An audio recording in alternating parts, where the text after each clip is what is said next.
સતગુરુ મહારાજની જય। સત્ય સનાતન ધર્મની જય। खंड खंड में अखंड ब्रह्म है, अनबे होत अवाजा। बाहिर भीतर एक निरंतर, घोर गगन में गाजा। सर्वे संतो महंतो भक्तो ज्ञानी हंसो ने जिज्ञासु आत्माओं ने वंदन साथे जय गुरु महाराज। आजे भवानीदासना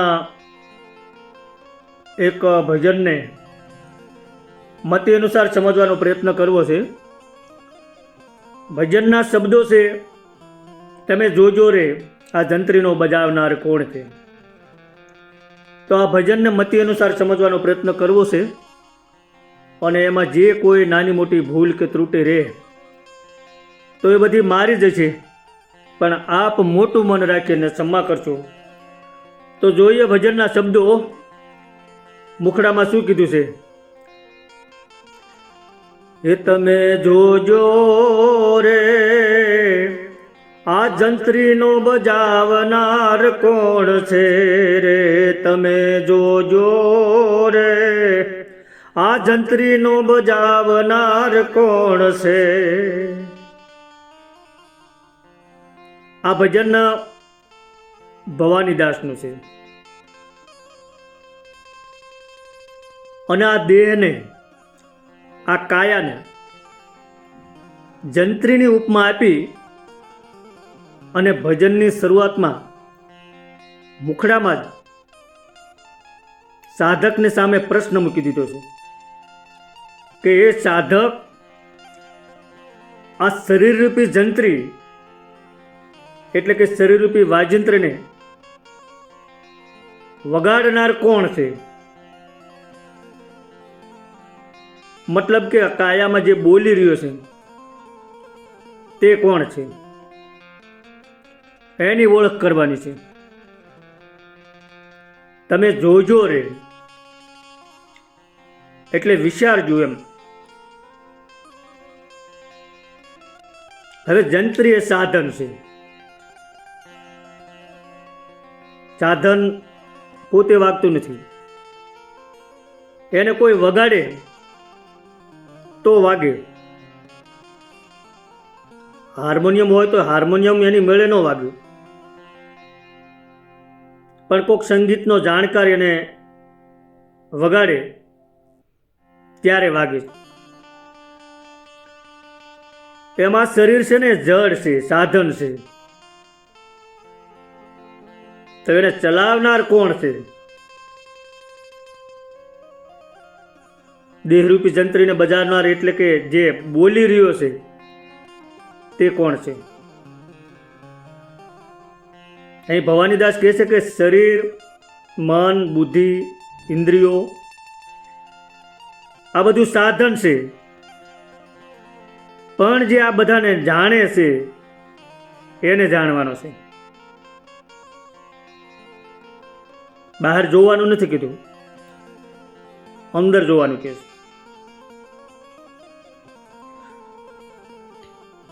प्रश्न पूछो, हाथ ने कोण चलावे छे? तो अंदर थी जवाब आवशे हूँ। मन ने कोण चलावे छे? अंदर थी जवाब आवशे हूँ। विचार ने कोण जाणे छे? तो अंदर थी जवाब आवशे के हूँ। पण आ हूँ कोण? आ जे हूँ छे ए जंत्री ने बजावनार छे। अने देह थी जे जे क्रियाओ थाय छे ए वागी कहेवाय। आपणे विचारीए तो मृतदेहना शरीरमां पण बधा अंगो तो छे ज ते,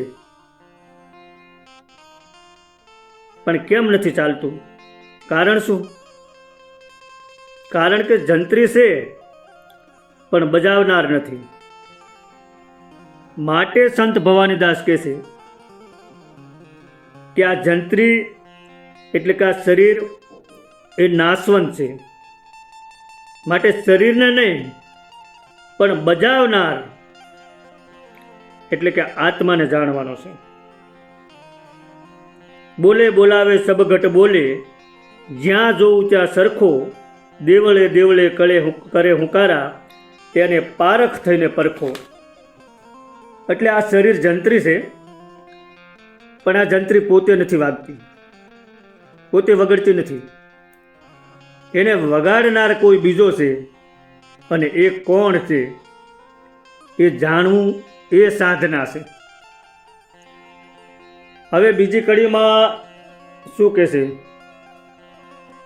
કે નહીં રે એને રૂપ, ના આવે એનો પાર. નહીં રે એને રૂપ, ના આવે એનો પાર.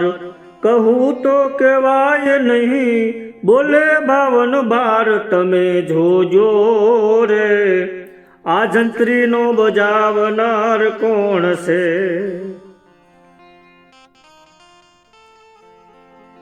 દેહરૂપી જંત્રીને બજાવનારો છે, એટલે કે બોલી રહ્યો છે.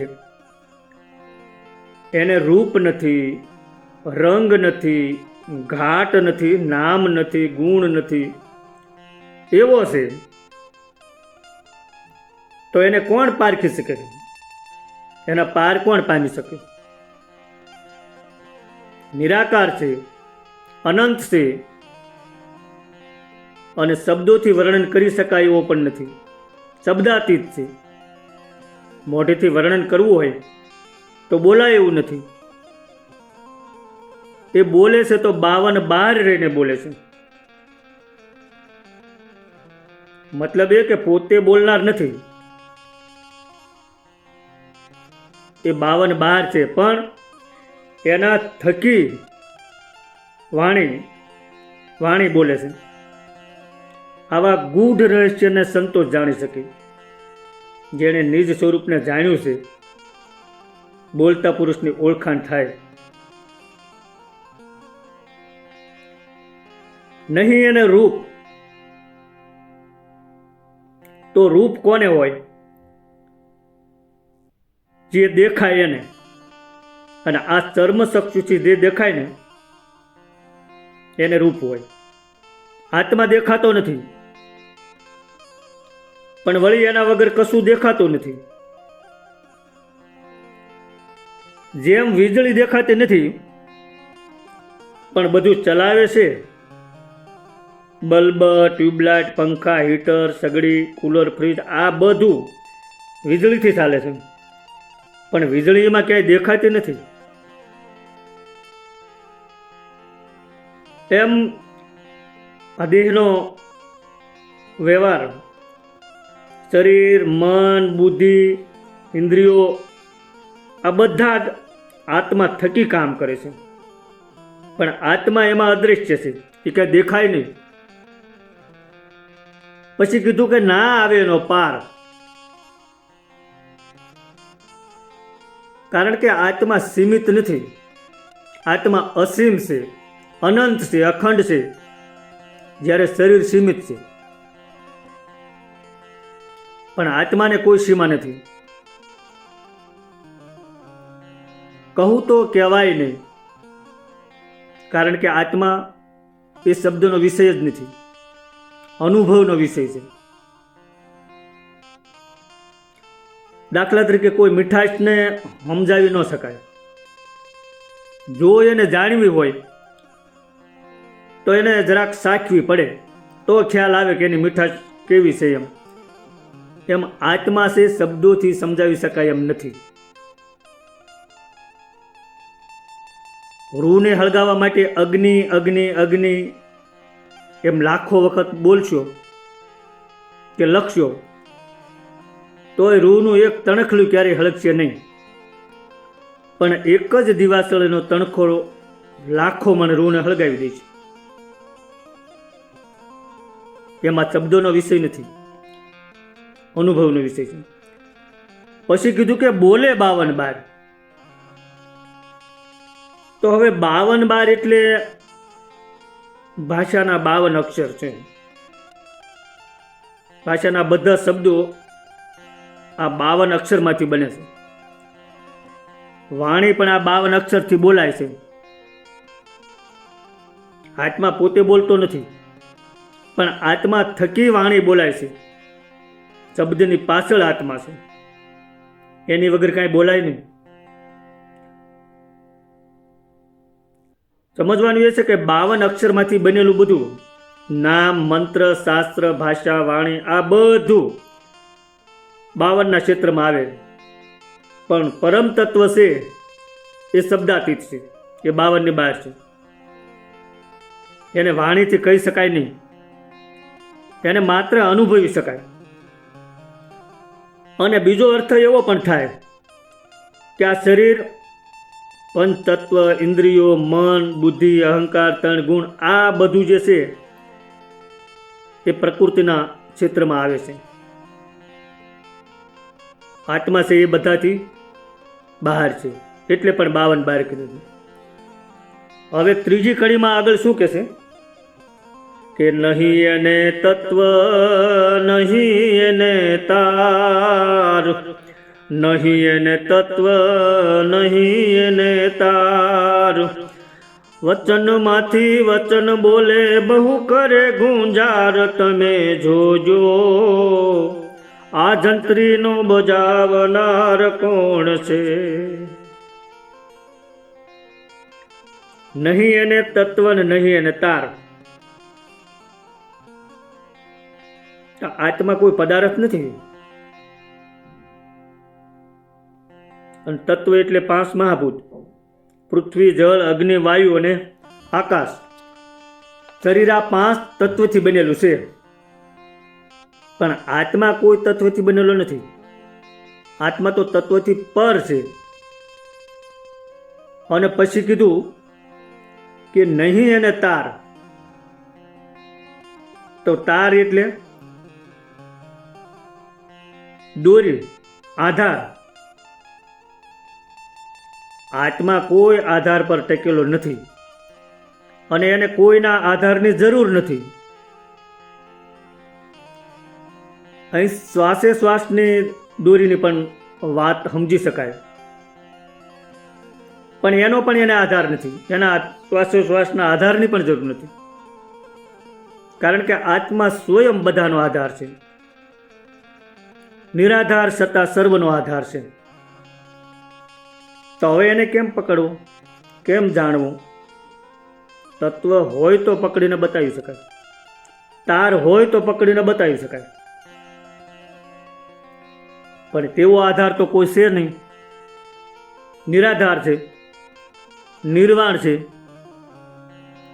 તેથી વાણી પણ તેને વર્ણવી શકતી નથી, એવું સ્વરૂપ છે એનું. પછી કીધું કે વચનમાંથી વચન બોલે, બહુ કરે ગુંજાર. વચનમાંથી વચન બોલે એવું કીધું છે. એટલે આ પંક્તિ જ કહી જાય છે કે વચન 2 પ્રકારના. કયા કયા? બહારનું વચન એટલે મોઢાથી બોલાતું વચન, એ માત્ર શબ્દ છે, ખરેખર એને વચન ન કહેવાય. અને બીજું અંદરનું વચન, તો આત્માથી પ્રગટતું વચન, એટલે કે અંદરના અક્ષરાતીત ચેતનમાંથી પ્રગટે છે. હવે જે આ બહારનું વચન આપણે વાત કરવી, એને વચન કહેવાય નહીં, પણ સમજવા માટે કે બહારનું વચન એ 52 અક્ષરથી બને છે, પણ એ પહેલા અંદર એક અક્ષરાતીત સ્ફુરણા થાય છે, અને એ સ્ફુરણામાંથી વિચાર બને છે, અને પછી મોઢેથી શબ્દ બને છે. એટલે બહારનું વચન અંદરના વચન અક્ષરાતીત વચનમાંથી આવે છે. હા, અંદરનું વચન છે. આ દેહથી કે શ્રવણથી સંભળાય એવું નથી, જીભથી બોલાય એવું પણ નથી, કારણ કે વચન એ વાતોનો વિષય નથી. પછી કીધું કે બહુ કરે ગુંજાર.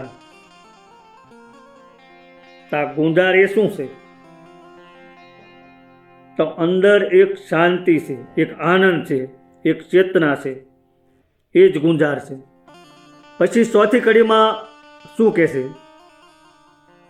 જ્ઞાન ધ્યાન સંગ રાગ પહોંચે ના વિચાર. જ્ઞાન ધ્યાન સંગ રાગ પહોંચે ના વિચાર.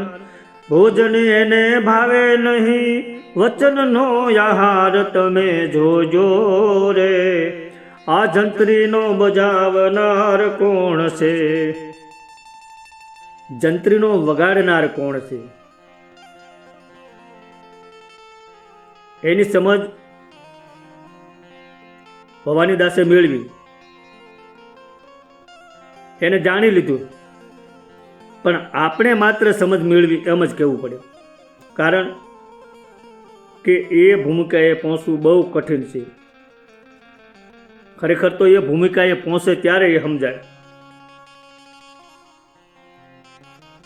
એ કઠિન છે, કારણ કે બુદ્ધિથી જાણી શકાય એમ નથી, ધ્યાનથી પકડાઈ શકે નહીં, સંગીત કે શાસ્ત્રથી પણ મળી શકે નહીં. એટલે ભવાનીદાસ આ કડીમાં કહે છે કે જ્ઞાન ધ્યાન સંદ રાગ પોષે ના વિચાર. અહીં ભવાનીદાસે 4 સાધનો બતાવ્યા. કયા? તો જ્ઞાન એટલે પુસ્તકનું જ્ઞાન, ધ્યાન એટલે મનની ક્રિયા, સંત એટલે શાસ્ત્ર, રાગ એટલે સંગીત. તો આ બધી મનની ક્રિયા છે. તો મનની ક્રિયાથી તો એને જાણી શકાતો નથી, કારણ કે આત્મા મનથી પર છે, અને વિચાર એટલે મનના સંકલ્પો. પણ મનથી આત્મા પકડાય નહીં, એ માત્ર અનુભવથી મળે છે. જેને આત્માનો અનુભવ થયો છે એને પછી દુનિયાના કોઈ પણ સુખમાં રસ રહેતો નથી, કારણ કે એને આત્માનો અખંડ આનંદ મળી ગયો છે. પછી એને દુનિયાવી સુખમાં કાંઈ રસ નથી રહેતો. પછી આગળ કીધું ને કે ભોજન એને ભાવે નહીં, વચનનો આહાર. તો ભોજન એટલે વિષય સુખ, ઇન્દ્રિયોનો ખોરાક. ઇન્દ્રિયોનો ખોરાક એ વિષય રસ છે. અહીં માત્ર ખોરાકની વાત નથી કરી, પણ આ વિષય સુખ એ દુનિયાનો આનંદ એની વાત કરી છે. પણ જેને આત્મિક વચનનો રસ મળી ગયો છે એને પછી એવા ભૌતિક ભોજનમાં રસ રહેતો નથી.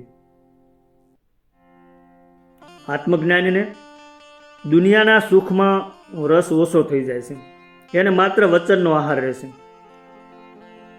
વચનનો આહાર એટલે શું? તો વચનનો અર્થ સામાન્ય શબ્દ નથી. અહીં વચન એટલે આત્માનો અનુભવ, શબ્દ બ્રહ્મ, અંદરનો શાંતિનો રસ. આ જેને મળી જાય એને પછી વિષય રસના ભોજન ભાવતા નથી. હવે છેલ્લી કડીમાં ભવાનીદાસ શું કહે છે કે શેક્ષ અકર ધૂન લાગી વચન રણુકાર, શેષ અકર ધૂન લાગી વચન રણુકાર. જંત્રી ભવાની દાસની, આ જંત્રી ભવાની દાસની એક નામનો આધાર તમે જોજો રે, હે તમે જોજો રે, આ જંત્રીનો બજાવનાર કોણ છે? હવે આ છેલ્લી 5મી કડીમાં સંત ભવાનીદાસ પોતાને જે અનુભવ થયો છે એ સ્વ અનુભવ અને સાધનાનું અંતિમ રહસ્ય ખુલ્લું મૂકે છે. શેષ અખર ધૂન લાગી. તો શેષ કોને ગણવી? શેષ એટલે બધું બાદ કરતા અંતે રહેતું, અને અખર એટલે અક્ષર, અને અક્ષર એટલે જે ક્યારેય નાશ ન પામે તેવું અવિનાશી. શેષ એટલે બધું જાય પછી જે રહે ને તે છે. તો શું નથી રહેતું? શરીર નથી રહેતું, વિચાર નથી રહેતા, શબ્દ નથી રહેતા, નામ રૂપ ગુણ નથી રહેતા, પણ એક ચેતન રહે છે. તો આ ચેતન છે ને એ શેષ છે. શેષ અખર એટલે મૂળ અવિનાશી શબ્દ, આત્માનો નાદ, પરમાત્માનો આંતરિક ધ્વનિ. અને ધૂન લાગી એટલે કે ધ્વનિ સતત અંદર વાગે અને સાધક કાન વગર સાંભળવા લાગે. આ બહારનો અવાજ નથી, અંદરનો અનુભવ છે. પણ આ અનુભવ ક્યારે થાય કે જ્યારે મન સંકલ્પ વિકલ્પ કરતું બંધ થઈ જાય, મન અમન બને, વિચારો બધા બંધ થઈ જાય, અહંકાર ઓગળી જાય, ત્યારે આ મૂળ ધૂન સંભળાય. ટૂંકમાં સાંભળનાર ખતમ થઈ જાય ત્યારે આ ધૂન સંભળાય. હવે ખતમ થઈ જાય એટલે મરી જાય એવી વાત નથી હો, પણ અહંકારનું ખતમની વાત છે. અહંકારનું હું મરી જાય એવી વાત છે. આપાપાનું છૂટી જાય, દેહ ભાવ છૂટી જાય, એવો અર્થ અહીં સમજવાનો છે. શેષ અખર ધૂન લાગી એટલે સાધક પોતાના મૂળ સ્વરૂપમાં સ્થિર થયો અને પરમાત્માનો અનુભવ થયો. તેને અનહદ નાદ સંભળાય છે. જ્યાં શબ્દ ખતમ થાય છે ને ત્યાં શેષ અખર શરૂ થાય છે, અને જ્યાં શેષ અખર અનુભવાય છે ત્યાં સાધક ખુદ પરમાત્મા બની જાય છે. એટલે કે સાધક પોતાના સ્વરૂપમાં સ્થિર થઈ જાય છે. છેલ્લી પંક્તિમાં કીધું કે જંત્રી ભવાની દાસની, એને નામનો એક આધાર. તો અહીં ભવાની દાસનો અનુભવ બોલે છે. હવે આ જંત્રી એક નામના આધાર પર ચાલે છે. એટલે કે હવે હું શરીર નથી, હું આત્મા છું. ભવાની દાસને પૂર્ણ રીતે આત્માની ઓળખ થઈ ગઈ. એટલે કે છે હવે આખા ભજનનો સાર એ છે, કેટલો જ સમજવાનો છે કે તમે શરીર નથી, તમે આત્મા છો. શરીર જંત્રી છે અને આત્મા બજાવનાર છે. જો કે પોતે કરતા નથી, પણ અકર્તા રહીને વગાડનાર છે. અને જે દિવસે આ ઓળખ થઈ જશે ને તે દિવસે પછી અનામી નામની ઓળખ થઈ જશે. આવું ભવાનીદાસ આપણને આ ભજનમાં સમજાવી જાય છે. પણ આપણી મતિ જેટલે પોગે એટલું આમાંથી સમજાય. સદગુરુ ભગવાનની જય.